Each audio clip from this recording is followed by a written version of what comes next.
Hello and welcome everybody. Chattanooga Ed, thank you for being here, my friend. Always good Great to be talking here. to you. I'm going to run through and say some hellos. As you can see, the topic tonight is mostly a Q&A. I feel like we've missed some questions, especially at the beginnings of the last couple live streams. So I wanted to kind of open it up for that. But St. Creek Aquatics 2, William Pridemore, John Doe, hello, good to see you. Where is it? I know Anthony's Fishy Friends. There he is. Anthony's Fishy Friends is here. Posiwi, Rico Stan. Roll on through here. Lots of good conversation. Big J, there you are, buddy. Muppet 929. Colored Guppies, hello. The Zen Ginger, glad to have you here. Big J's Fish Keeper, hello again. Big Tank Hank, what's up? Welcome. And again, congrats on winning. Did my beard get brighter? Ed's probably got brighter. Ed probably dyed it again. A couple days ago. I have to do it almost every week, though, because I can't stand having long hair on my mustache. So I'm always trimming it, and it's so short, then it's going to be brown again, or white, brownish white. Absolutely. Carrie Habercorn, how are you? So we are open for Q&A. If y'all have any questions, feel free to throw them in there, and we will be glad to address those. So I know we missed some stuff the past couple streams, especially at the beginning. Not as busy today. We've got 19 people watching, so definitely a little bit easier to get to all the questions. Other than that, I hope the members enjoyed the member video I put out. It's a little bit longer than I normally put out. They're typically not in the 9 or 10 minute area, but I want to show y'all some cool stuff that I've been working on. I do need to I've got a fish food video, but it's not just your average, hey, Extreme is great, buy this stuff. It's more of addressing what to feed different fish. I get asked a lot, hey, what should I feed this fish? And an easy answer is a brand. We'll feed them Omega-1, feed them Extreme, feed them Hikari. But I went into a lot more detail of, well, this specific one, for my guppies, I feed this, these 3 different products or 4 different products or whatever. So I think that'll be helpful, especially for some newer people. It can be a little overwhelming when you're just getting into the hobby and you're trying to take care of your fish, and there are, dozens and dozens of products or foods in the store. And dear God, if you search on Amazon, there's, a couple thousand products pop up if you search fish foods. So I think that will be enjoyable. Anthony's Fishy Friend says, James, what do you think about food containing beneficial bacteria? Did my stream on it last night. Food containing beneficial bacteria. I don't know that I'm familiar with that. That's an interesting item. Hey, KG6, what's going on? So what's the food? I'm curious. Now I want to look it up. Food containing beneficial bacteria. So is it supposed to help start the cycle or help keep the cycle up? Is that the point of it? Or are you talking about another type of beneficial bacteria? I watched one of his streams yesterday, but or not streams, but videos, but maybe it was an old one because I don't remember the food topic. That's what I'm curious. Oh, help digest. Yeah, so there we go. That's what I was curious exactly what beneficial bacteria. So yes, Zin said, is it like probiotics? I don't know what company's got it, so keep that in mind while I'm saying this, because I'm not hating on the company. But I think it's easy to say something does something if there's not an easy way to back it up or disprove it. I'm not saying that that's the case, but something like if we take, if we do like probiotics, or as a human, we can generally tell what that's doing to our diet, what that's doing to our health. We have checkups and things and stuff like that. In theory, I think it's a good idea. The question is, are you really getting all of the benefits, and what's the price point on it that makes it worth the potential benefits that are coming out of it? I guess would be my take on it. Ed? Yeah, I've never even thought about it. I was like, I know I watched his video last night, and so I went and I checked it out. It was about his plecos he got. So but not to change the subject, but did you release a video at the same time as your live stream? Because if you did, that threw me off because I went and saw the video and I was looking for the live stream. But don't do that to yourself. Because of people like me that only watch one. But yeah, I'm sorry. I wasn't really paying too much attention to what you guys were saying because I was trying to figure out what I watched last night. The benefit of adding extra bacteria to the fish. Let's see. It's Aquanics from Brine Shrimp Direct. So I'm going to pull that up real quick. See, I was going to try and address another question while I was doing that. Ed, you've got more experience with Gadiads than I do. Somebody had asked about some Gadiads somewhere. Where is it? Bill Witt, hello. Going to catch the replay later. I appreciate that, Bill. Always great to see you. There it is. John Doe said, are Amicus splendens easy to care for? I mean, they are pretty hardy, question mark. I have not kept them. I don't really have any Gadiad experience, but and my experience is just over the last probably 5 months. Fish Tank Barn set me up with 2, maybe 3, and then he set me up with 3, but they were all boys. But I was able to find some females last month in Indianapolis.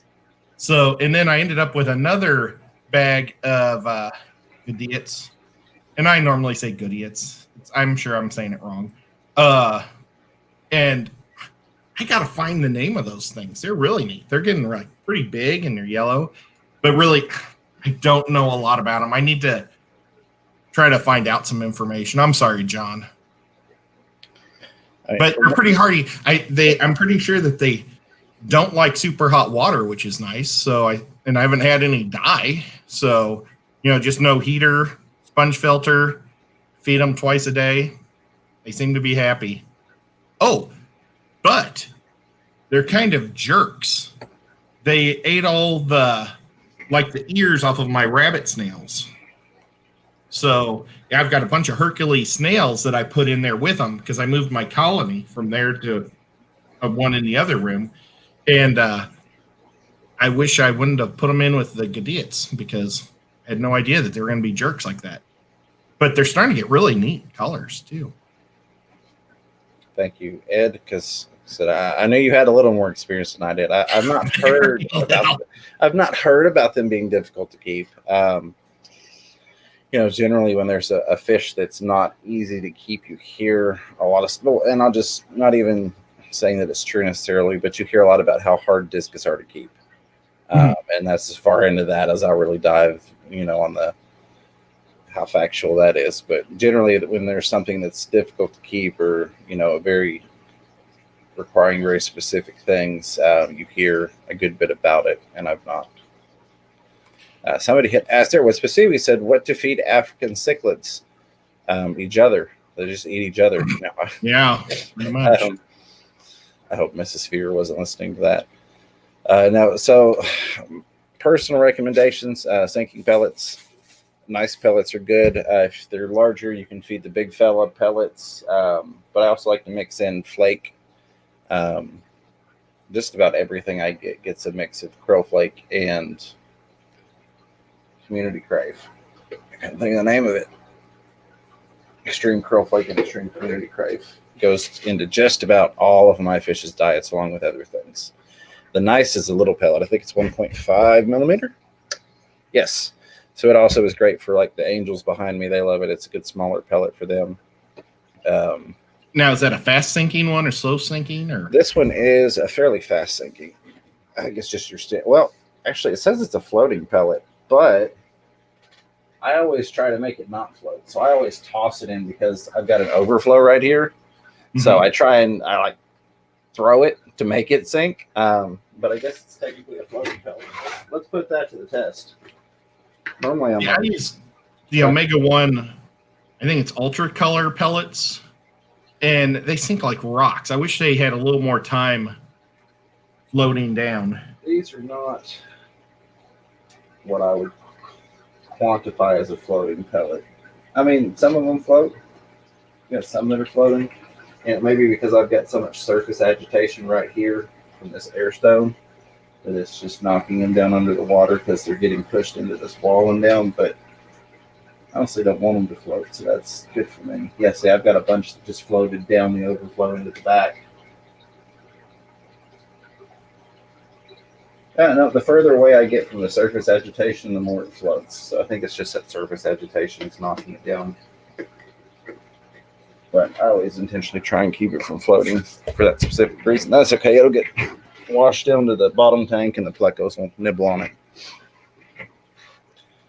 Oh, let's see. Here we go. Where was Cadence's Aquatics. Hey, how are you? Says, hi, how many fancy goldfish in a 55 gallon? It depends on if you're going to always keep them all.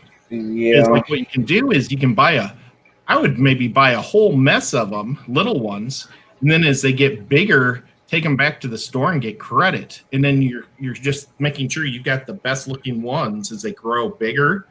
And I don't know, I'd probably go up to 5 or 6, but that's me. I don't know. You could probably do that. I'm thinking the fancier ones I've seen don't get massive. I'm thinking like and I'm not a goldfish person, but like I call them like the quad fantail ones that have like the giant propeller looking tail on the back of them. I've not seen them get massive. I'm also, though, not, how do I put it? When it comes to overstocking, I'm not your run-of-the-mill person, I guess. My biggest thing that I look at is, do the individual fish have room to turn and swim and move and all that? You'd have a lot. Do I have the bio load being handled properly? And goldfish are really nasty, so I might say 3 or 4, depending upon your filtration. If you've got really awesome filtration, I kind of lump them in and thinking like, how many big plecos, and not in terms of size, but just in terms of waste management. How much poop am I realistically going to be getting in this tank, and how often am I going to be doing water changes? What's the filtration? With goldfish, they tend to mess with plants, so you're not necessarily going to have the option of having a really nice planted tank to help deal with some of the nitrates. So how many water changes do you want to do, and how often? Or how many and how much, I guess what I should have said. Yeah, a sponge filter is not going to do it with them. You're going to need more than that. Let me get through here. Hey, Keithers Aquatics, how's it going, buddy? Good to see you.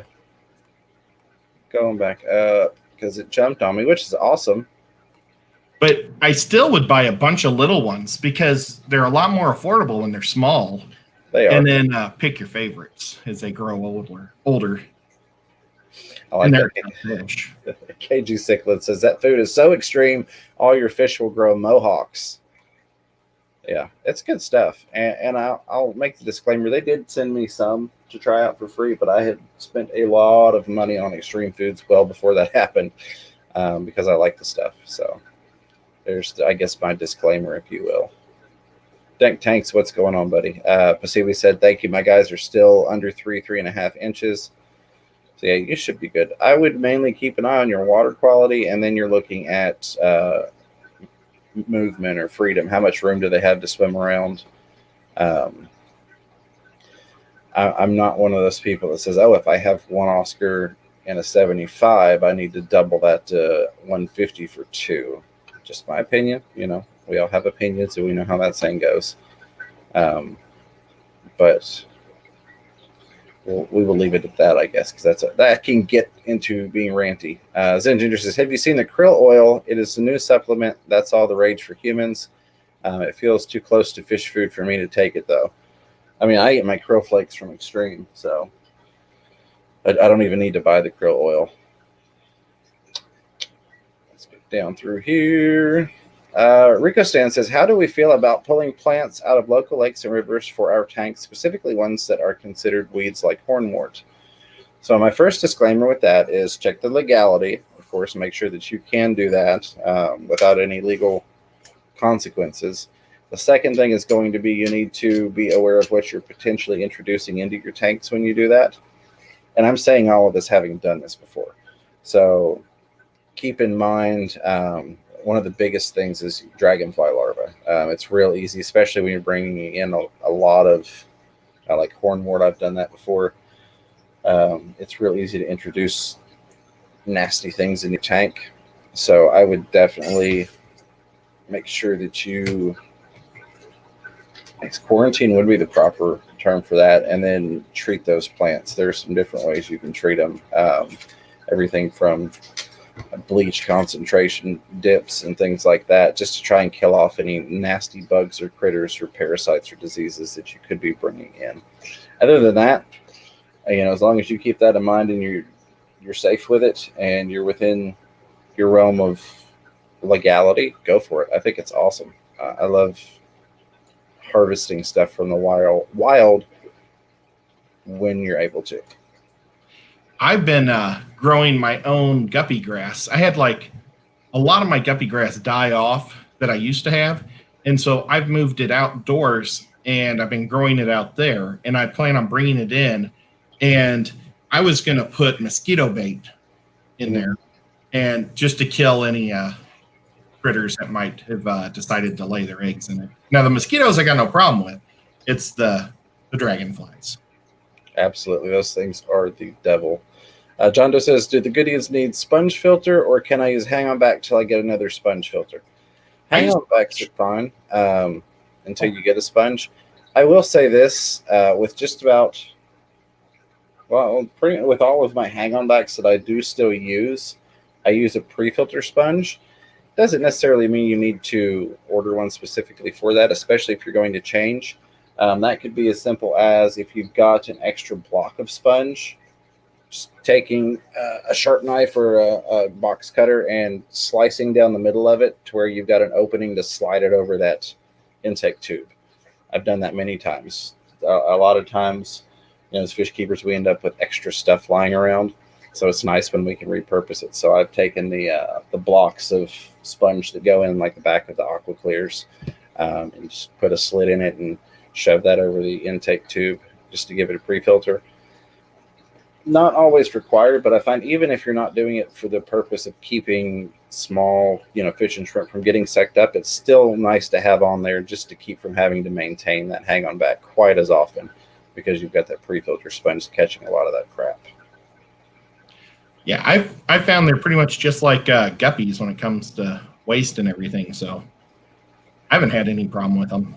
Yeah, and we both preach, sponge filters, but there's no reason you can't use hang on backs. It's kind of to each their own. And then when you get to lots and lots of tanks, it's almost just easier to use sponges and throw it on a central airline versus having, 40, 50, 70 hang on backs plugged in, sucking power, taking up outlets and all that fun stuff. And we said be careful of parasites in reference to the plants from the wild. Absolutely. Go through here. Oop. Go back up. It jumped again. That's an awesome thing. Lots of highs and hellos. Punchy Paints, how are you? I hope your arm is doing better. Scott's Aquatics, what's up, my friend? Chevy Fish, Mickey M. I'm really loving Mike's new Fish Barn logo. It's so cool. It is. It really is cool. Hey, Fish Tank Barn, I didn't see you when I was scrolling through there. I'm sure I missed quite a few people. Where it is, there's Rico Stan was saying, I was thinking to treat them with weak bleach like I did with plants from unknown sources like eBay. Yeah, absolutely. Keller's Aquatics, one issue with keeping the best fish in goldies is that they often completely change color as they get older. Yeah, so you get a lot, they'll start turning black. So if you're new to goldies, just keep that in mind, that they can have some color changes go on. I typically do. Zen Ginger says, technically, the fish police would say no more than 2, maybe 3 if you clean well. Don't tell them, but I have 5 goldfish and a 40 breeder, and they do fine with good water, just saying. Yeah, so there is my intro to fish keeping recommendation that I like to give, and there is my, you've been in the hobby and you've learned some things and you have a good handle on what you're doing. I won't say you're an expert, but you're no longer trying to figure out what the nitrogen cycle is, and you understand the basics of fish keeping, and you've been able to implement those properly and keep fish alive. So, case in point, I wouldn't recommend a newbie stock a tank like this. Understanding how those processes work and water quality and, kind of what the fish expect, if you will, to live in, it's a little different story. And I like to cheat and make sumps and do all sorts of additional filtration things. But yeah, so that's where you get. Are you new to the hobby? Here's my recommendation. Have you been doing it a while? You could probably get away with this. I have, but what works for me may not work for you.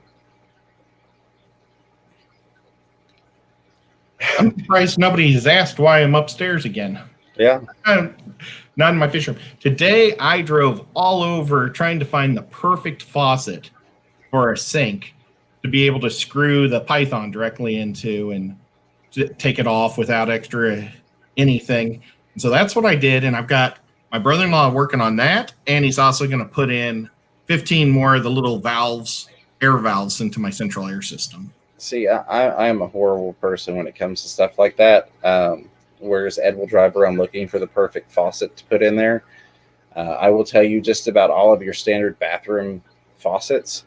If you take and go underneath it and just cut about 3 inches of plastic behind the where the water outlet is, you can make your Python adapter screw on there. But that's one of mine. I'm like, this would fit if it would go up inside of the faucet. It won't fit because I've got this extra plastic. I'm just going to cut the plastic out. It's underneath. Nobody will see. And I know you were having to buy a new one anyways, but that's just one of those. If you're needing to hook up one of the adapters and you've ever tried it, you unscrew the little piece off of your bathroom sink and you try and screw that adapter on there and it just won't get high enough to thread. You can just cut that plastic behind it if you don't care about it. Yeah, see, mine was like a stupid stainless steel thing, so I couldn't get any of the adapters to work. And so then we were just going to splice it directly into the spray nozzle thing. Mm-hmm. But then that's not going to work anymore. Yeah. And I was like, let's just get one that everything will work. Yep. And so that's what I don't blame you a bit. I'm going to, hope Mrs. Fever isn't listening, eventually rip this bathroom apart because where the fish rooms are, there's a bathroom about 6 feet that way. So eventually I'm going to rip that bathroom apart and just plumb it out with not a mop sink, but utility sink. I've got one of those too. I've been debating. I think that's going to be in Fish Room 2.0 because that was in my St. Louis one. I brought it with me. Anthony's asking, is it weird? Kind of weird. I want a common pleco. I mean, yes and no. If you've got space for it and you understand that they're poop machines, I can't say anything. I've got several. I've got 2 in with my piranhas because that is a good tank mate for them. The plecos are much larger and the piranhas don't have a care in the world to eat them. So I can't say anything about that. I am contemplating getting rid of at least one of them, though, just because they're such poop monsters. The CB was saying I should have soaked my feral guppies in bleach. LOL, just kidding. Please don't do that. But yeah, you never know what you've got when you're bringing stuff in from the wild or an unknown source, if you will. Scrolling through the highs and hellos. Fish Tank Barnes has just got home, went to an auction in Indiana. Awesome. We're looking forward to getting up to Indiana here in a couple of weeks. About a week, a little over a week. It's almost that time. It is. Yeah, I'm hoping. I've got my, they rescheduled my surgeon and doctor appointment for Tuesday. So no guarantees, James, but I'm hoping that I'll still be able to go. Absolutely. And if not, we'll figure it out. Keller's quiet because Andrew raises his Gadians exclusively with sponge filters, no hang on back needed. And no, I'm not saying there was a hang on back needed. The question and it initially was, is it okay to use a hang on back until that person got a sponge? I wasn't saying they needed to get a hang on back. I was just saying it would be okay for them to use that until their sponge filter came in. Yeah, and I mean, if they're young, they're not going to be having babies anyway. They got to grow out. Pewfish 7 says 3-part large question coming. Let me go back up and make sure I didn't miss anything else because it jumped again on me. Thanks, Chevy. Somebody was talking. I saw something about fish food, but I can't find it. Somebody said throw it away. So I will say, if you're in doubt about whether or not fish food is good, it is definitely better to throw it away. Like Muppet 929 said, feels like a waste, but I'd rather waste the food than the fish. Absolutely. If you're in doubt, throw it out. Yeah. Rolling through here, looks like Fish Tank Barn got some awesome goodies there. Check. All right, lots of good conversation. All right, I think we're here. Anthony's Fishy Friends is working on the central air system tonight, about to head to Home Depot. Anthony, I appreciate you hanging out. Good luck getting that set up. Yeah, it's fun. Yeah, it's fun, and it makes a whole world of difference. So let me get to here. All right, Pew Fish Zone. Here's the 3-part large question coming. It says, puzzle me this. I set up a 55-gallon, may or may not have cycled, loaded it with 40 fish, 10 German cichlid, 10 neons, 10 cherry barbs, 10 harlequin rasbora. Now here's the puzzle. Let me find the next one. All passed after half to 1 full month, but the harlequin rasbora lived. So I'm saying that it was an ammonia spike. Now 4 months. Oh, there it is. Now 4 months. The rasboras are just fine. Third part is me bad on the fish deaths, but after reading some things on ammonia spike, it was suggested that some fish will survive a spike. What do you think?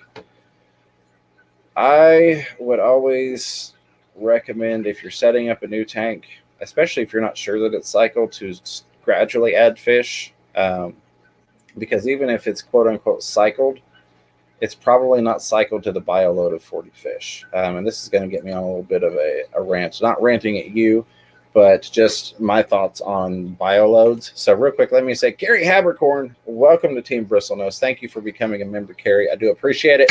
Woohoo! Glad to have you here. And thank you for that.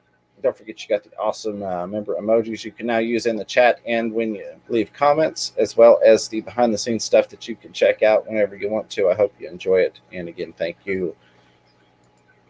So I didn't want to get too far away from that. And here, I'll do this while I rant. So when we think of cycling an aquarium, we generally have kind of a binary thought process. Either yes, it's cycled, or no, it's not. I look at things more in terms of how cycled is it. It's easy to say, oh, yes, it's cycled. And then let me add, 40 fish to it. And again, I'm not picking on you, Pew Fish Zone. I'm just using that as an example because that's a good example. So if you've got, we'll say 10 fish in a tank, you're only going to build up a beneficial bacteria or a biological load eating system that handles 10 fish. You won't get the beneficial bacteria to handle 20 fish worth of waste unless you were intentionally building it up to that. So what you could do, let's say I'm trying to standardize this. Let's say I feed 1 pellet per fish and I've got 10 fish in there. I build up a beneficial bacteria system that is equipped to handle that many fish, but if more beneficial bacteria breeds, they die off because there's not enough food source for them, and it goes back down to where it handles 10 pellets for 10 fish. The way that I like to look at it, and this is just me working in theory and science and all that stuff, is if I want to have 20 fish in there, I'm going to start feeding maybe 15 pellets to those 10 fish. Let it build up a little bit. And beneficial bacteria can multiply rather rapidly. So a day or two, I'll feed, 15 pellets instead of 10. Then I'll get it to where I'm feeding 20 pellets because my end goal is to have 20 fish with 1 pellet each. But I'm not recommending you feed 1 pellet. That's just what I'm using to kind of simplify this. So a lot of times people go, oh, well, you overfeed your fish. Well, no, I'm feeding to the point that my biological filtration is built up to where it can handle that excess quantity of waste. In my thought process, in my experience. Now, if you've got, I guess, let's say a bare bottom tank with just an air stone and very limited places. Of course, bacteria can grow on the glass and all that, but you've really limited the locations that you can grow bacteria. That could hinder that process. That could definitely come into play. But generally speaking, if you've got any substrate, you've got any type of filtration besides just an air stone, you've got plenty of places for that bacteria to grow and multiply. You can increase the beneficial bacteria to the point to where you can have a tank that is cycled for 40 fish that only has 10 fish in it. There's my rant on that. That's how I look at that process. So what I would do is either slowly add the fish in, or if you've already got some fish in there, you could start feeding them extra, not to the point that you've got extra food going in just, rotting, but maybe more than they normally get fed, because let's face it, most of our fishies are little piggies and they'll feed them anytime we drop food in there, especially if you're doing smaller amounts multiple times. But that's my take on that. So long answer for a long question, but I like that because that let me kind of rant about that a little bit. I really don't think that we have cycled and not cycled. We look at it in binary, it's ones and zeros, whereas we need to look at it on a sliding scale of, okay, the tank may be cycled to add 5 fish, but is it really cycled to where we could add 10 fish, 20 fish, 30 fish? What's the amount of beneficial bacteria we've got in there and what's the load? Sorry, Ed, I kind of went off on that one, but that's one of those I like to rant on. That was great. You can never say too much about that, so that's good. Do you have anything you wanted to add on that? No, you did good. Well, thank you. I appreciate that. Let's see. I'm just going to answer one real quick question because I can do it real fast. I do not have an iPhone. I have a Samsung S10. I could do that one. Yeah, Amy, I did say Creek Aquatics too. Says I wish my Python would hook up to my bathroom sink. Amy, I didn't want to rip out the bottom of your faucet in your bathroom, given that we had kind of just met you. You've got the same fixture I do, so but I think you even had the adapter. You had the adapter, but I didn't want to cut out a plastic chunk out of the bottom of your sink. We weren't on those terms, if you will. Ed's house, they'd be like, hey, Ed, I think we need to do this, and he'd be like, no, I'm just going to buy this. But I would suggest it. What's going on, Rumble? Good to see you. Mainstails, Fur, and Finn. Hello, Fins. The guy who I bought this house from, he has the exact same stupid faucets, like they match from the kitchen to my bathroom. So it's a stainless steel curved thing with a stupid bell on the end also. So, yes. So, and to answer, Bob was asking, Amy can't use an adapter. No, so the adapter won't screw on to, like Ed was talking about, the stainless steel. Most of the time when you've got the stainless steel faucets, you can unscrew that, and they're not threaded properly for that. And then in your standard bathrooms, unless you're somebody fancy, your standard bathrooms, you've got that silver painted to look metal, but it's really plastic, kind of squarish spout that comes out into your bathroom sink. The threading is correct, but usually the threading is up inside of that fixture, so you can't actually get it up in there to grip the threading. So what I had mentioned was cutting that piece of plastic out behind it, so then it fits up in and the threading grips. So yes and no. Yes, you could, but not with the way that they make most of those standardized generic bathroom sinks. Yeah, I think I'll probably keep my faucet too, or keep the fitting thing. Yeah, I got it at Ace, just in case it ever run into this type of situation again, or somebody else does that I know. I'll have a little piece ready. I even tried. I unscrewed her shower head to see if we could make the adapter work on there. That way, she'd have an easier way to do it, and that adapter would not fit anything that was available, unfortunately. Yeah. There is where Carrie Habercorn joined. Thank you again, Carrie. I really do appreciate that, and welcome to the team. Glad to have you. Down through here, Crystal's Pets and Plants. Hello, Fish Root Fever, my dude. Crystal, how's it going? Always good to see you. Glad you're here. Brad, Mr. Fish, sir, what's going on? He says, hit the like button, folks. Let's pop over here. Oh, we got 51 people watching and 42 thumbs up. So thank you very, very much for that. Greatly appreciated. And if you haven't, go check out this guy, that guy, right there, Chattanooga Ed. Check his channel out as well.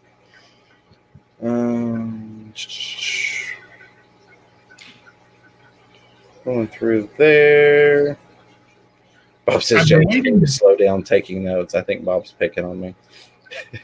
I know. I try not to laugh when I heard that was when you were going into your whole in depth. Yeah, I mean, it How really much food is for something that this week. I probably need to do a video about it because it's one of those things in my thoughts, how I feel. Now I'm hanging myself with this thing. Get it off of me. I feel that it's not something that's really addressed very often. Like, we really look at it as, yes, it's cycled. No, it's not. And there's so much more to it than that. But I won't go back to that. Shy 3F or Chicago 3F. I don't know. Any thoughts on duckweed? I hate it. I love it. When we were talking about the goldfish earlier, I've thought about buying goldfish just to feed them my duckweed.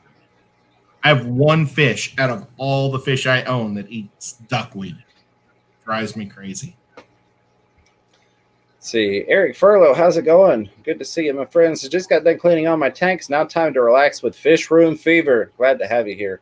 I've got to do some cleanings tomorrow. A lot of top offs. I hope it's not bothering too bad. My mic check wasn't showing the water going over, but definitely got some tanks that need some top offs.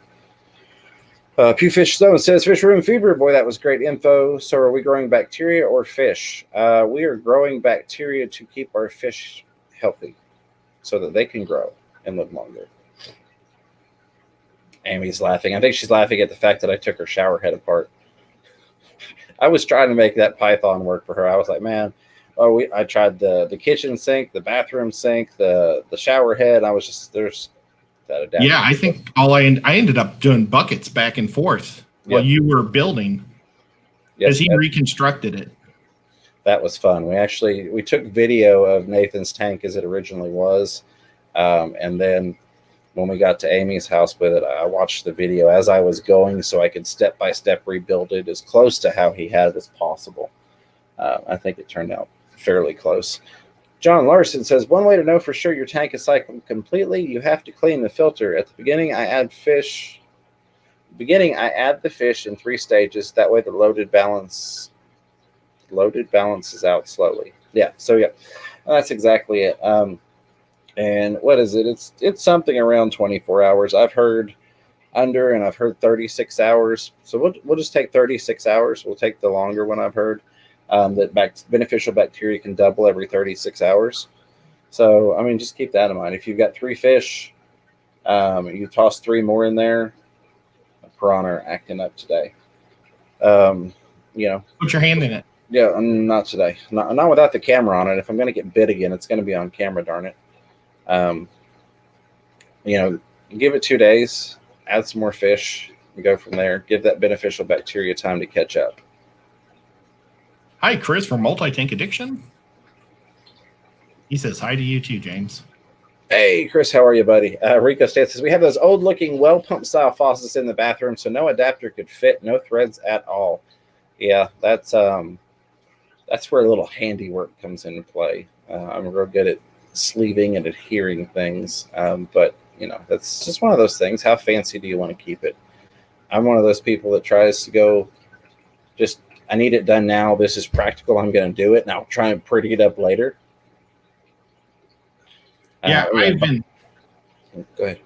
I thought about buying something like that. You could put one of those on that sink and make it work. Yep, absolutely. Bob's is already Bob's little adapter works. So my little adapter works now that I've cut out the plastic on the underside for it to fit to the threading. So that's what I use, is the bathroom sink with the Python. It just barely gets to the new fish racks in the living room with the bettas, but it gets there. So I'm probably going to end up I'm going to end up plumbing that system in. Hopefully, again, Mrs. Fever's not listening. She is. I see all the member emojis there.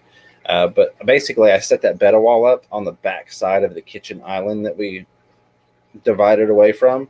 So I've got plumbing and drainage access right there behind the rack. So that will eventually all get tied into plumbing. And that's going to be nice for the living room. And, when you do get your adapters for that, there are multiple size sinks. There's not one standard size. So take the little screen out and bring it to your ace so they can measure it so they know which one to give you. Because there was like 5 different ones. And the guy, well, I went to ace twice. I went there and he says, well, you got to show me the thing. And I was like, I figured there was a standard. So I went back, brought it to him, and then I got it. Yep. And that's the joy of standards. The standards change too, unfortunately. There's also, price point standards, if you will.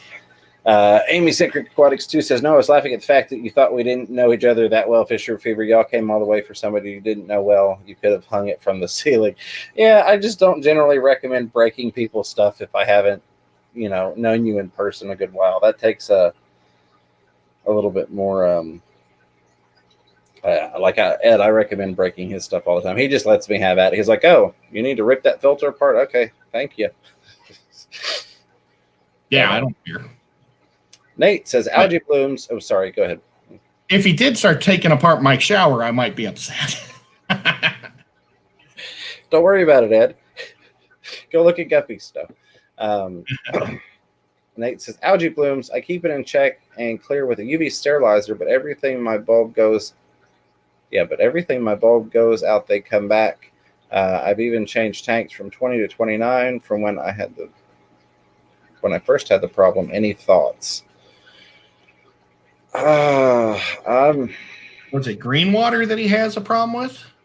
That's what I mean. It says algae blooms. So in terms of trying to continually treat it with UV, I am not the person to ask on that. I haven't run UV since a decade ago on the saltwater side of the hobby. I use the big green killing machine. They have like 3 different sizes at PetSmart when I first started getting into plants. But I learned once you get enough plants, you don't have to worry about the algae nearly as much because they're going to eat up all the food that the algae's eating. Yeah, and then you can look at the basics. So let me preface with this. I typically tend to let whatever's going to grow, kind of like somebody mentioned the duckweed. Excluding specific tanks, I don't mind the duckweed.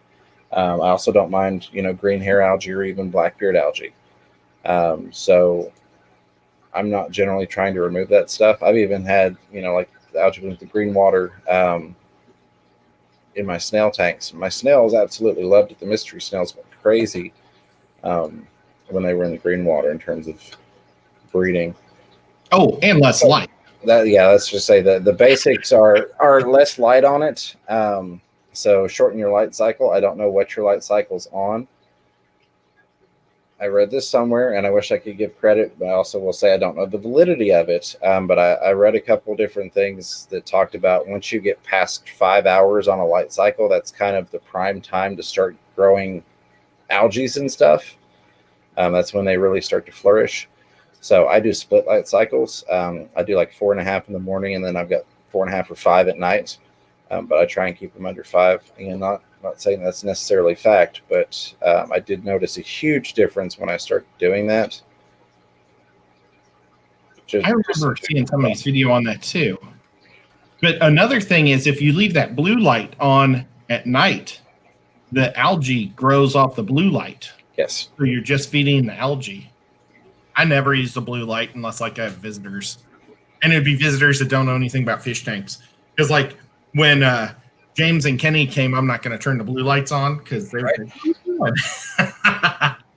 But if I had like my nephews and nieces or something spending the night, I'd turn it all on so they'd think it was neat. But he wouldn't give us a night light. No. Where was it? Bob was saying, Ed, I got some cave dweller fish at ponds, setting up a 20 long for them now. That is awesome, Bob. Ooh. I need to get back out there. How did I miss it? Yeah. I need to get back down there and hang out with y'all again. It's been too long. I saw part of Bob's.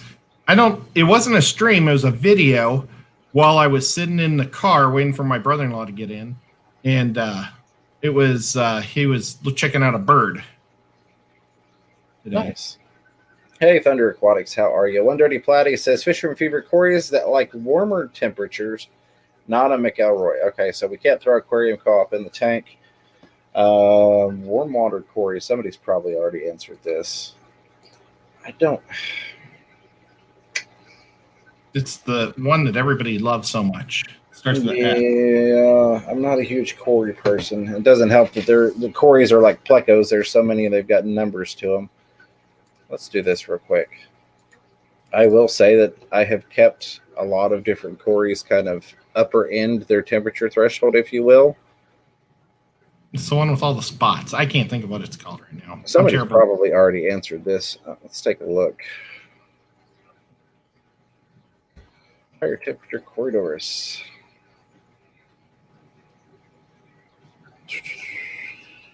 So they're saying the Sturbies do well in higher temperatures also. They can thrive up to 86. Let's see. Again, this is just me looking at other people's recommendations, but I've kept them warmer and they've done fine. Nate says lights limited to 7 hours a day and not by a window. I'm just doomed to run a sterilizer all the time. ? Haha.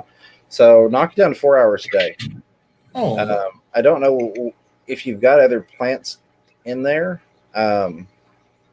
If you don't have anything else in there that you're trying to grow and you're simply lighting it for the sake of lighting it and enjoying it, you could black the thing out, throw a blanket over it, get rid of that, and then just run a lower light cycle after you get rid of it and get some plants in there. That way those plants start soaking up those nutrients like Ed was talking about.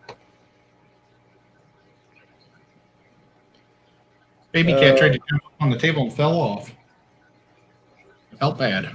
So yeah, a couple people are saying the best bets are for the Sturby group, Sturby and Harold Schultz. I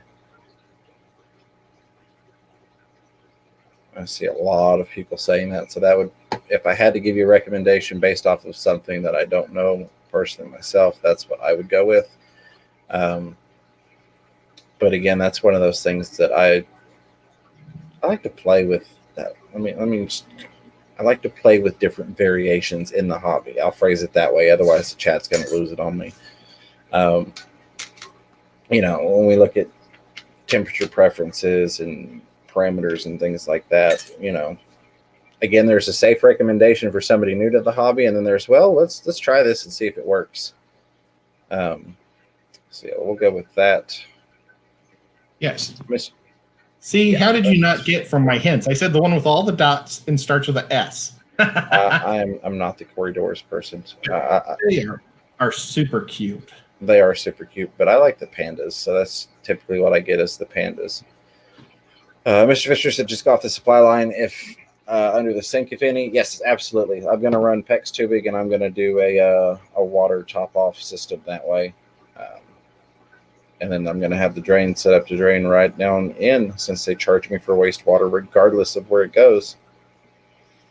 John Larson says, I use the garden to drain my tanks. Then I fill a 40-gallon trash container full of water, match the temp, and treat the water before it goes into the tank. That way the fish do not get a shock. Absolutely. That's one of the other great things about hooking up a Python to the bathroom sink is you can do water temperature adjustments. And you can get it exactly where you want it at. At one point, I had a cup that was specifically for water temperature, and it had one of the digital probes drop down in it. So I'd stick it in there. I'd let the water flow until I got the temperature adjusted, and then I'd flip the switch and send it to the tank.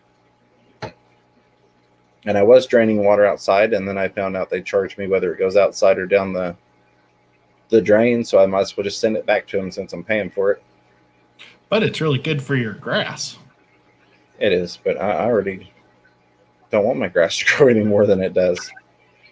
Fair enough. We had a garden right outside off the front porch, but all the stray neighborhood cats decided it was a litter box. So I don't garden out there now. So if I had the garden, I'd run it out there, but I don't want to start up another neighborhood cat litter box. They're just fertilizing it for you. Yeah, Multi-Tank says, like your shirt. Thank you, Chris. That is the Fish Room Fever Pleco Nation, I think is what it's listed under on Teespring. If you like it, it's there. If you don't worry about it. Abraham Lincoln on a bear. I love that shirt. I love Ed's Abe Lincoln shirt. I do too. I wish I had more Abraham Lincoln shirts. Something. Oh Lord, I've missed something. Oh, Anthony was saying, Ed, you don't need a shower, just go rinse off in a pond. To which Bob replied, he does, Anthony. Once he was late to leave for a trip with me, didn't get a shower. Bob's just poking today. All right, that jumped. Let me get caught up here. Like your shirt. Pacific says, my lights run 10 hours a day with no algae. Yeah, absolutely. And some people could run them 12. No problem. It just depends on your particular setup, what you've got in there, what lights you've got. Different things that are in your water. But if you're having a problem with algae, that's typically kind of the go-to first look is to knock back your light cycle and kind of assess and see what's going on. But yeah, no, if I inferred or implied that you can't run long light cycles without getting algae, my apologies. That's not the case. That is just the most often looked to thing when you do have algae problems, which tends to happen because people, they'll get, really strong light and they'll just blast that sucker for long photo periods. And then it's like, oh, I have algae. Yeah, if his tank is near a window, though, it's coming right through the side of the tank. And that's I do believe he said it's not near a window in one of the responses. Oh, not. Okay. That's good. I thought it was. Missed the not. Chewy LTG says, I was told the blue light district is a lot more friendlier than the red light district. Yes, absolutely. Chewy, good to see you, my friend. But probably not as much fun. Thunder Aquatics picked up some pretty blue metallic angels. Very, very cool. Hey, Dragon, how are you? Can I show you something I got in the mail and I never did show it off? Absolutely. I got Pepling Creek stickers. Awesome. Very nice. They are so cool. That was so nice of him. So that's pretty cool. Dragonler says, let me tell y'all how good the Mito LP air pump is. I ran one 10-foot air line around the corner and through the doorway of the bathroom. That one line is running 6 sponge filters at full air. Nice. Wow. What one was that? It said it's the Mito. I don't know which model. It doesn't have the numbers, but probably the big ass one. Well, I mean, the ones we're running like 45, 47 tanks.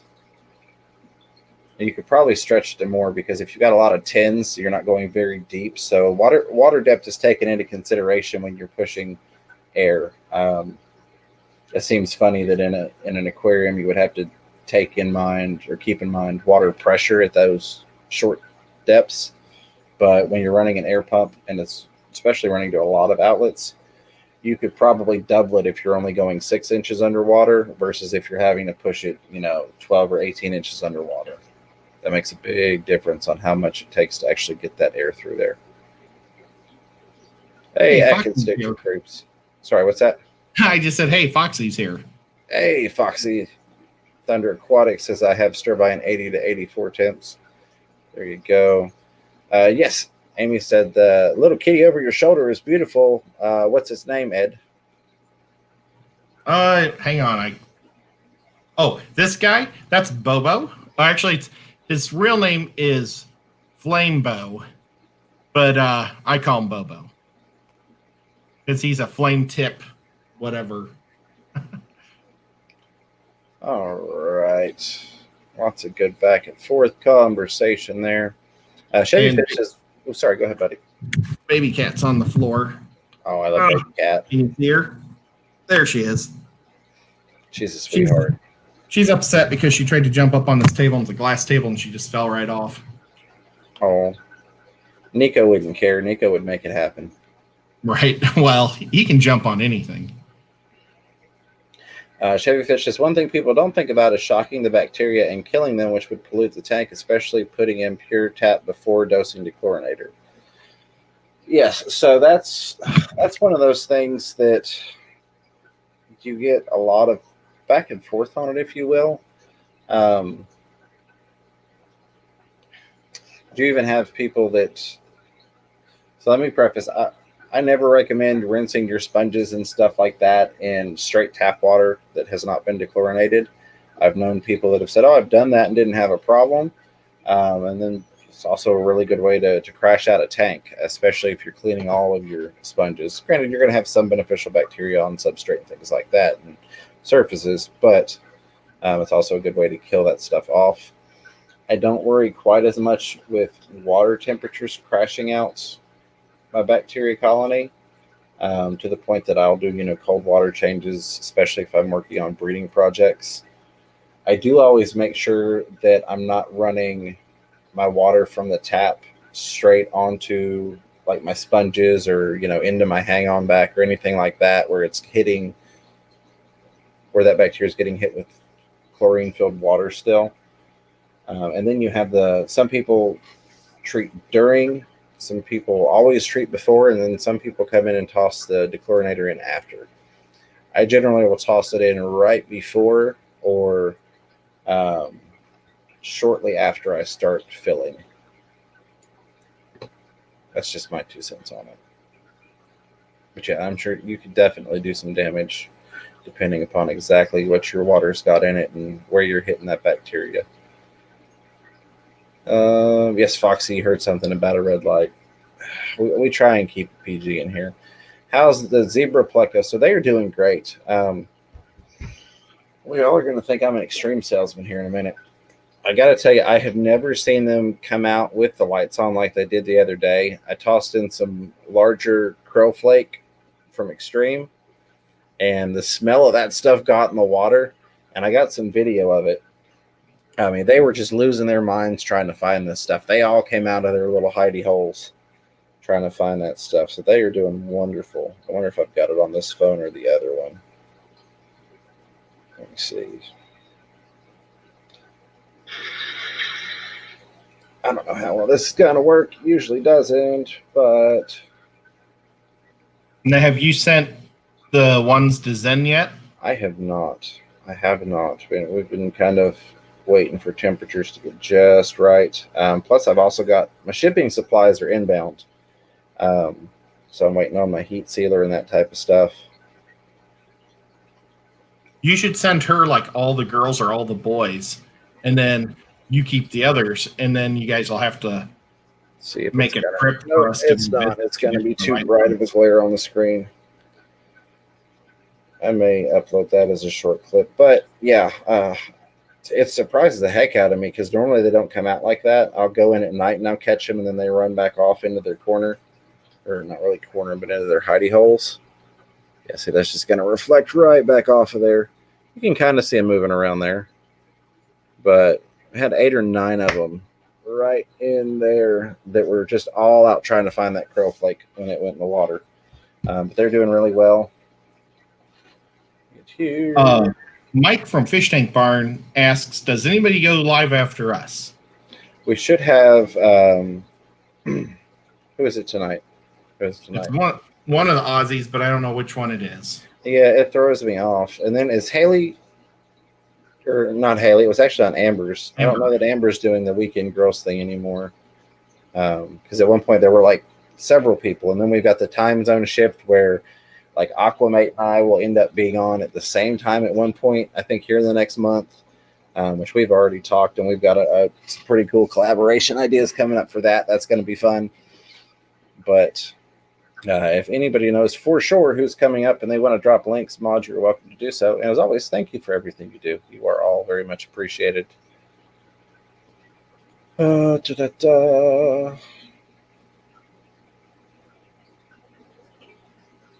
Oh, maybe Haley's on right now.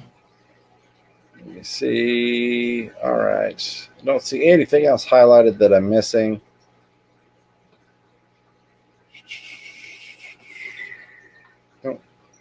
Nope.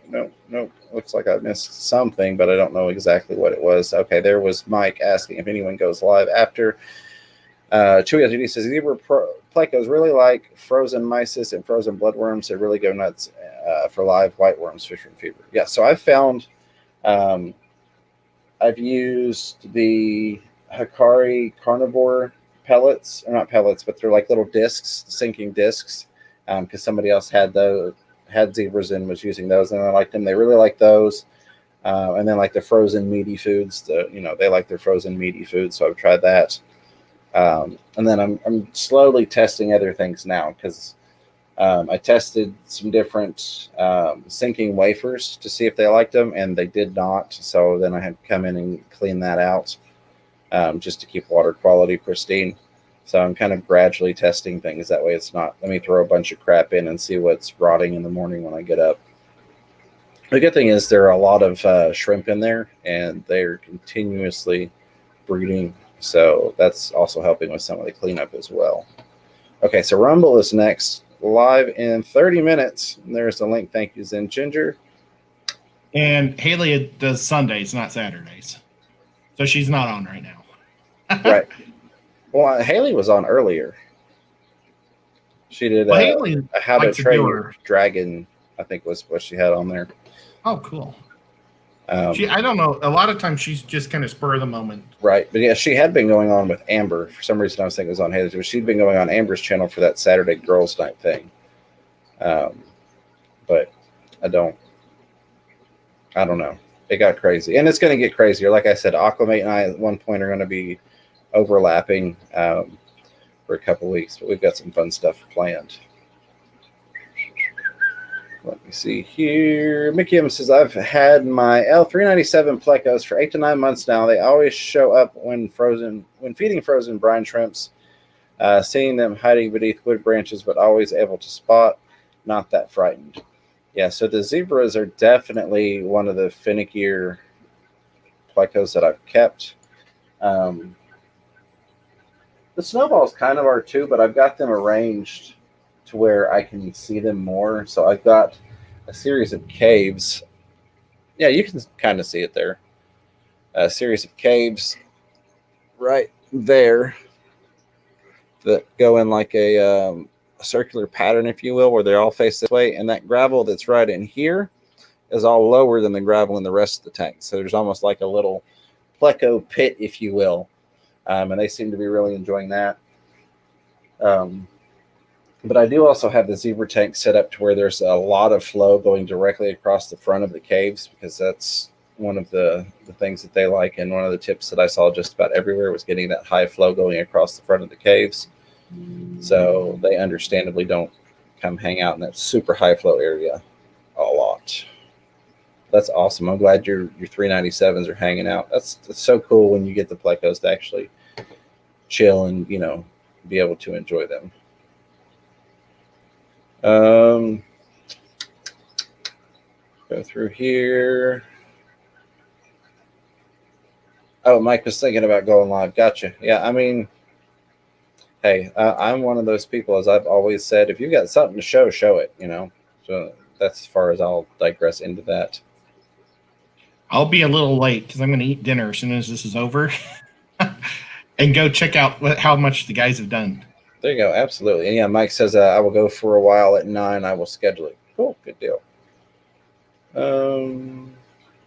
Bob says, I like the pit and the members only bid last night. Yeah. So it's literally one thing I found with the snowballs is when I had the caves in there, sorry to go off on a pleco tangent, rant, whatever. But when I first had the caves in there, the snowballs were the only ones that did not really take to the caves. All my bristlenose and other plecos, as soon as I put those watering spikes in there, they went right for them. And I tried other caves as well, and the snowballs just didn't want to go in them. So I actually went in and I started burying the back end at a downward angle, and then they all started taking to the caves. So I decided when I redid this that I wanted to put all of them in with the back at a downward angle under the substrate and just kind of have the openings exposed. And that's another reason I've got like the lowered pit. So the back gravel behind that pit sits about that much taller. If you're looking, the gravel back in this area back here is about 2 inches higher than the gravel that's actually up at the front in front of those caves. And they really enjoy it. So. Well, I've got a question for you. Yes, sir. I've not been ever a pleco guy, but I do have those 5 baby bristlenose. Should I be considering getting them some type of cave to hide in? At some point. So I'm going to recommend this, even if you don't use my Amazon link. I'm still going to recommend that you get the watering spikes, which are what I use. You can I get, saw that video. yeah, that video started to take off. I mean, it's not huge or anything. But it's at like 800 or 900 views now, and I did it forever ago. It was toward the beginning of the channel. But if you look at, I think it's My Secret to Breeding Plecos. I've got a link in there. I recommend those.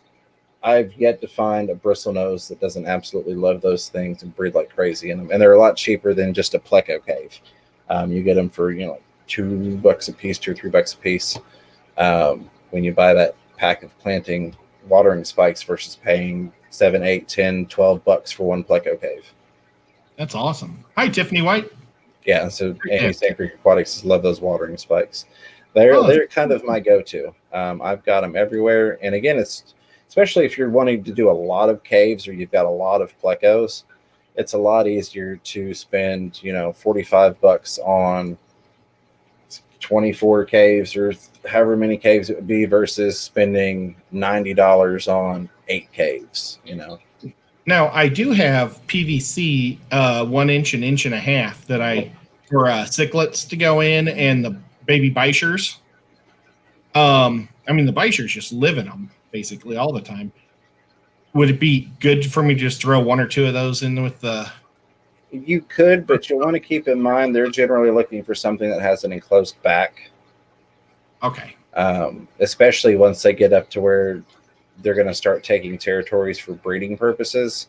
They look for something that doesn't have open flow through. There are a couple of different plecos, and I can't think of the L numbers at the moment, but there are a couple that I have seen a lot of people note that they actually want an open cave, but it's not very many. Just about all of them, they only want one entrance, and they want it kind of small so that they can easily put their fins out, guard those babies, because that's what they're looking to do. They want to take a territory. See, I didn't know. For now, it'd be fine. Yeah, I didn't know if it would just be for security now or something. Yeah, no, it wouldn't hurt to put them in there. I mean, I've got maybe 60 or 70 babies at this point of various bristlenose, and I don't have anything in there for them. They don't panic. They just kind of lay out in the open. It's definitely more important as they get older, particularly males. They will definitely want to find a place to make their territory.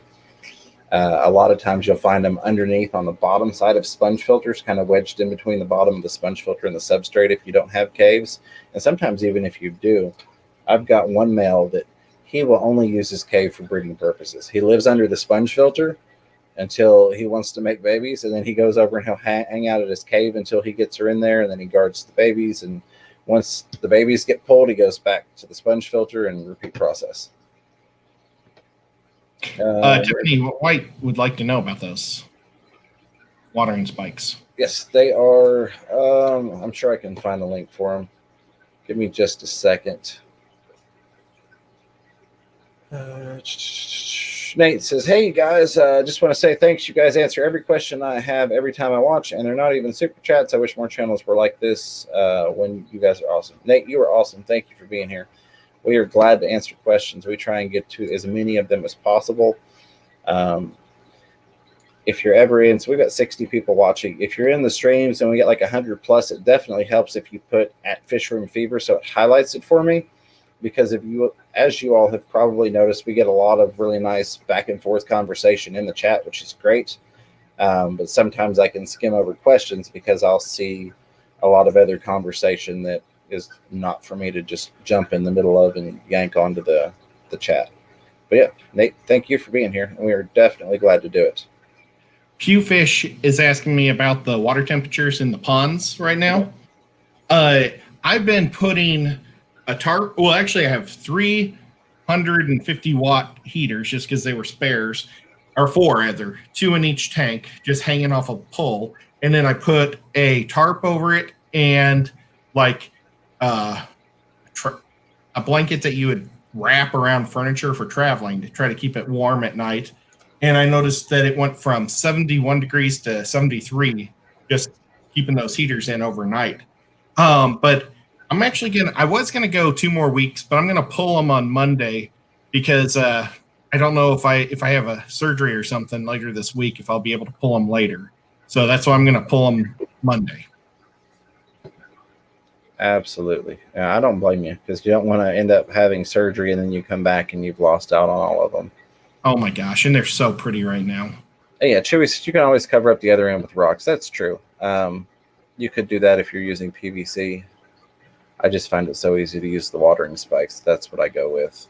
Rico Stan, I saw somewhere mentioned buying a long sleeve Fisher and Fever shirt. I appreciate that, Rico Stan. I really, really do. Every little bit everywhere helps. Just like Zen Ginger dropped the Amazon link. Even if you're not buying a recommended product or a fish food or whatever, if you're just shopping on Amazon, if you click one of my Amazon links before you do it, that still helps me out. It doesn't cost you anything extra, but they give me a small little commission on whatever you buy. So if you're going to buy paper towels on Amazon and you click on my fish food link first, they throw me a little bit of change. So that's a way to help support that doesn't cost you anything, and that's why I love that so much.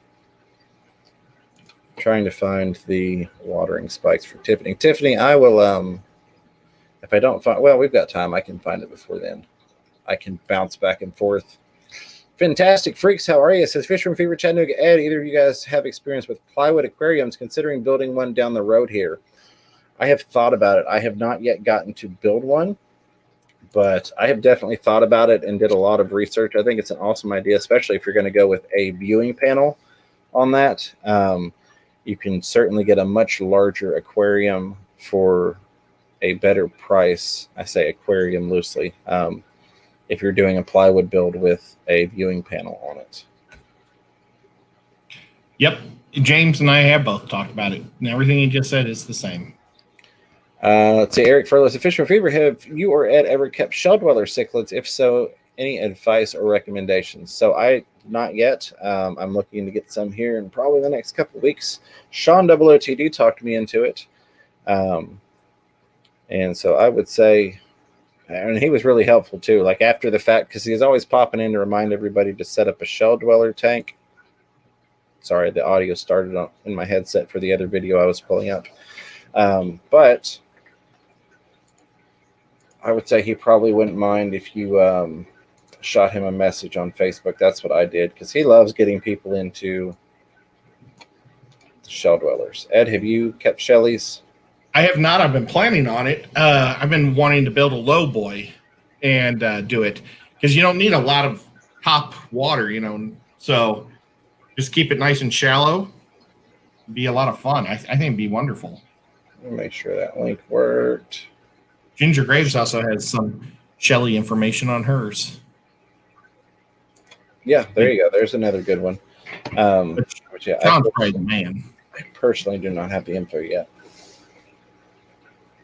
Yeah, and so Amy was mentioning she'll click on something in your products. So the easiest way to do that on the Fisher and Fever website, page 2 has got recommended products. Any of those you click on before you order on Amazon. It helps me out. So thank you very much for that. And that way you're not trying to track down a specific link or go find a video, or I wouldn't expect people to go through that type of hassle. But you can go to page 2 of the fisherandfever.com website. And if you think about it, great. I thank you. If not, I thank you for being here anyways and listening to me talk about it. I did post the link for the watering spikes there that we've been talking about. So I like this set of 8. There are a lot of different sets. I looked at all of them quite thoroughly before I picked any. This particular set, they very often have a coupon. So like right now, they've got a 5% off coupon to go on top of it, plus a price drop. But the real reason I like them is I looked at the inner diameter of them. I looked at the length of them, and then they have 2 different styles. You have one that is round and one that is not. Here, let's do this. There's one of the snowballs is actually out. So neat. That one there, the triangle, is a co-op one. But if you see the round on the left and then the other one on the right, so you get 4 of each different style. So it kind of gives the plecos an option as well. So that's why I picked that particular pack. Have you noticed one being more popular? Not so much. It's kind of hard to tell because placement also goes into it as well. So I noticed the end one there was actually one of the others on the end that wasn't round, and it had a pleco in there, or it didn't have a pleco in there before. So basically, I swapped the spikes out in the same spot, and they didn't really care. They just went back to the same kind of general location. The zebra plecos, I think they tend to care a little bit more about it, but they're still young, and a lot of them are still hiding in the back anyway. So it's hard to know 100% for sure exactly what they're doing. I think size also plays into it. The ones that are round have a little bit bigger inner diameter. So the bigger fish tend to like those. The smaller fish, again, they're wanting to be kind of as compact and as tightly crammed in there as possible. So a lot of times they will go for the ones that are not round because they're a little bit smaller inner diameter. Tom Patterson asked me, and now I've lost it, but it was when you first started talking. He was asking me about, have I ever trimmed or planted my guppy grass? I've never considered planting it. How it died off, though, was I used to just pull like chunks of it out and keep it thin in all my tanks. And I let it get really thick in all my tanks because I was hoping to move them all into the fish room and spread it all out. And I think I really crashed it bad that way. And so now I'll try to plant it. I've never even thought about that, but I'll just keep it thin. Mine likes to plant itself. So mine, I float it, but I'll find that I'll get massive long roots that will actually get down and into the substrate. So even in some tanks that I have pulled the guppy grass out of, where it had rooted, it continuously grows back up in that corner. So. I think it just gets so thick, though, it ends up killing off everything underneath it. It can. It's kind of like if you have Java moss that's packed really tightly together, not just Java, but other mosses, and they get like super packed together. It can kill off the underside or the inside of that where it can't get any light or nutrients or things of that nature. Alien World asked if we had ordered from Aquahuna. I have not. I think we had somebody ask last week, and we got a lot of awesome positive feedback in the chat, but I personally have not. Yeah, and I wrote Aquahuna down to check it out, and then I never did. So has he, or is he just asking about them? He ordered 30 Tetris the other day. And hello, Scott, Alien World Aquatics. Good to see you, buddy. So yeah, a lot of people saying they've heard good things. Rico Stan says, bought some shrimp from him. Very satisfied so far. Zen Ginger, thank you for dropping the links. Let's see here. Rolling on down. Mr. Fish, sir, pushing that like button. Thank you for that. I appreciate it. Because Beth says, I just ordered from Aquahuna. First time ordering some shrimp and snails, and it was perfect. Got a bunch of extra snails, too. Susan from SLC Aquatics says, oh, no, she said, hi, Dragon. Sorry, it jumped on me. It was Texas Fish Room that said, got my umbunas from Aquahuna. But hello, Susan. Yes, hi, Susan. And hi, Bobcat. Bobcat Reef. Bobcats, how's it going? Yeah, Bobcat's local here in the Knoxville area. So sooner or later, I'll run into him up at Aquatic Marine. Let's see. For sure, that'd be awesome. Oh, there was, because Beth said I asked for 6 and I got 22. All of them made it. Hey, you got to love that. Wow. I like it when you get the girl that doesn't know how to count. I shouldn't have said girl, the human. Right, absolutely. Excuse me. Because I mean, I'd love to get I don't like getting the guy that can't count and gives me 4 instead of 5. Yeah, That's the guy I hate. I hate doing it because I've worked retail, so I hate being that annoying customer, but I am definitely that annoying customer that when I ask you for a dozen shrimp, I check the bag to make sure there are a dozen shrimp in there, especially if they're, more than a couple bucks a piece, but even a couple bucks a piece. But if I'm paying 10 or 12 bucks for shrimp, I'm looking going, okay, how many are in there? So yeah. I hate the ones that short. I would definitely rather just get what I'm supposed to get versus taking a chance on extras or not enough. Get back down through here. Oh, that's what I was going to pop out. Yeah, we got 60 people watching and 61 thumbs up. Y'all are awesome, and I appreciate you. Thank you very, very much for that. We have got about 9 more minutes left. Let's see. Ed, do you have anything coming up this week that you want to tell us about? Any other streams? I know you're the co-hostess with the mostest. Yes, I will be hanging out with Diego on Tuesday at, I believe, 8 o'clock Eastern. And then I'll be with you on Thursday with our 2 shows. And then I hang out with Lefty on the Lefty and Ed show on Friday at 4 o'clock. And that is always a really fun time because we just talk about all sorts of goofy stuff. But also tomorrow, I'm going to be playing a game with James. And you guys want to see what I've made for us to play? We're playing with toy cars. Real quick, I just want to say, Jeffrey, the only reason I deleted that is because the live chat does go up with the stream after the fact. So anybody watching the replay could get that and call you at 4 o'clock in the morning. That's the only reason I deleted that. But I'm sure Big Tank Hank got it. If not, I can still see it and I can send him your number. But we didn't want your cell phone number to live on the interweb for all of eternity. See, what we're playing is like a Mad Max type game. Sean Peck has invited us to play it with him, and neither one of us have played. So we're making these cars to compete. And I know that you're supposed to have a heavy, so that's why I made an iron truck or like a bank truck. What are these things called? Armored car. Yeah. Armored truck is a bank thing. And then a medium-sized car, which is, I picked this one because it looks a lot like my first station wagon. Oh, I lost Ed. I don't know if everybody else lost Ed. Ed is frozen. Frozen in time. Yep. No, I don't have him anymore. Hopefully you all still have me. So there we go. We've got Rumble's link is going live here in just a minute. I'm also going to grab the Fish Tank Barn is going live too. He's going to do an auction unboxing live here in about 6 minutes and 30 seconds when this ends. No problem, Jeffrey Watts. I didn't want you to feel like I was being mean to you. But at the same time, I wanted to get that pulled out of there just because you never know when some idiot troll will come across it in a live replay. All right. Oh, there we go. Thank you, Zen, for throwing that link up there. So again, I've always been a proponent of do what you're going to do when you're going to do it. And we'll let the viewers decide where. Most of us could be in both places at the same time. So thank you very much for that. And I am curious to see what you got going on, Mike.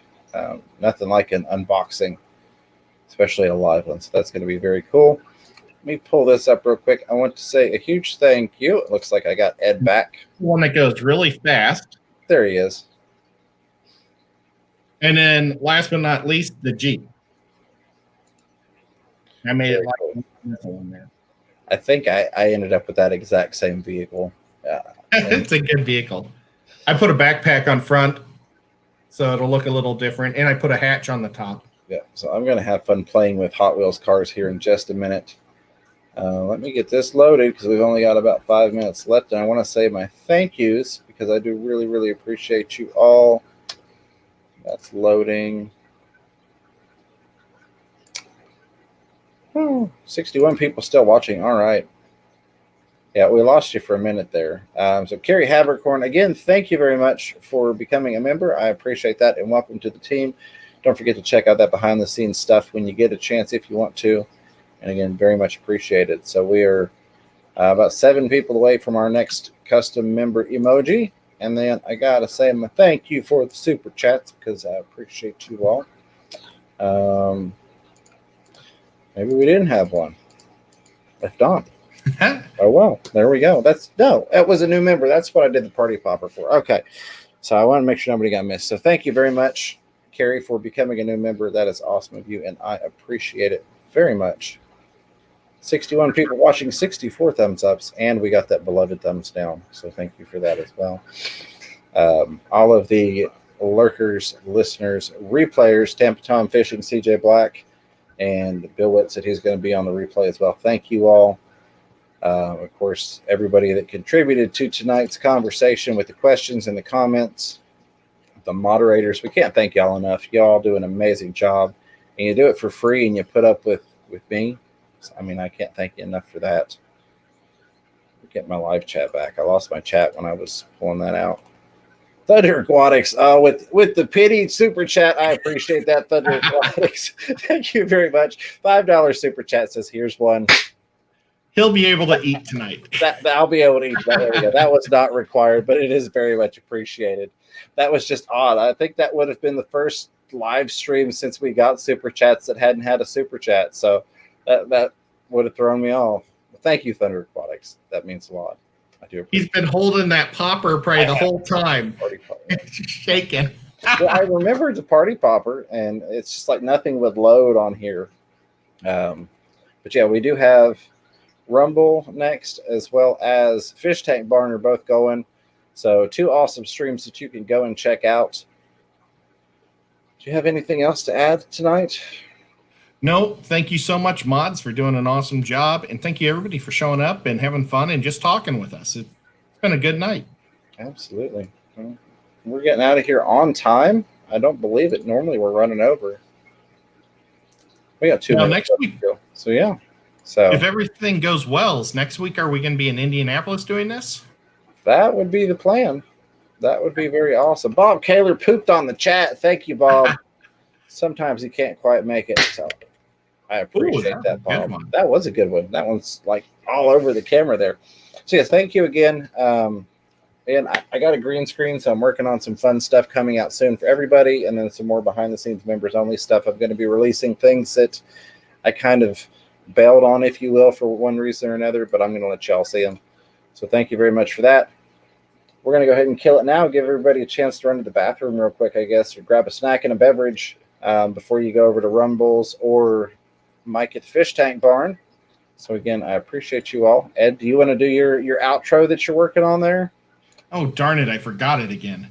Oh, Tom just posted where we'll be next week. So if you guys want to show up and come and meet us and get a free sticker and get a great deal on some awesome fish, that's the place to go. Absolutely. And you'll be able to also, not just James and I, but Tom will be there to meet him. And I bet Haley will be there too. I don't know if LRB will be there or not, but I'm sure Haley will be there. Absolutely. Well, Ed, what is it? Get your hands wet, have fun? Yeah. Well, it was something like, don't be afraid to get your hands wet, get a fish tank, and have some fun. Yeah, I like How's it. That? And, of course, you all already know this. But until next time,